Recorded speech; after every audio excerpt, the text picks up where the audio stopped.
Well, ever think about ditching your car and riding an RTA bus to and from work?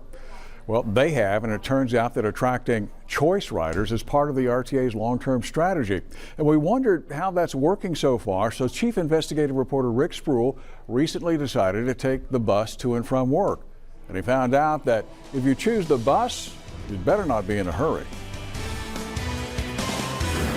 RTA CEO Jorge Cruz-Aedo says if your commute to work is 20 minutes, the RTA should be able to get you there in 40. It should take you no longer than twice the time it should take you on a personal vehicle. He says any longer than that, it's going to be hard to increase ridership. And increasing ridership matters. That's because the RTA spends about $35 million a year, but only makes about $2.5 million off of actual riders. The taxpayers make up the difference. So if it's about ridership, we decided to become riders ourselves. Our bus arrived on time at a stop on Lipes near Staples.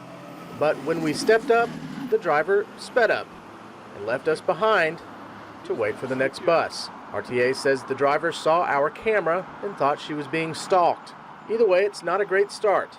The next bus didn't come for another 40 minutes.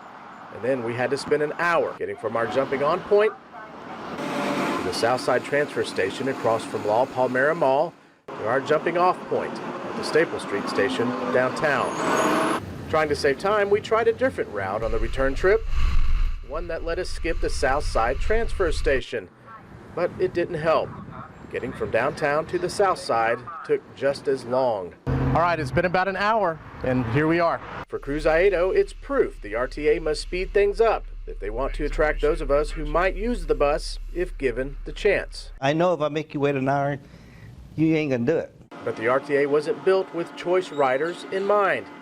It's a public transit system designed to serve those who have no choice. No question that there's inefficiencies right now because it's designed strictly for the rider dependent. And that means making the RTA the ride of choice isn't going to be easy, and it isn't going to be cheap. Until then, if you decide to take the bus, you better take something with you. Chances are you're going to be there a while. Rick Spruill, 6 Investigates.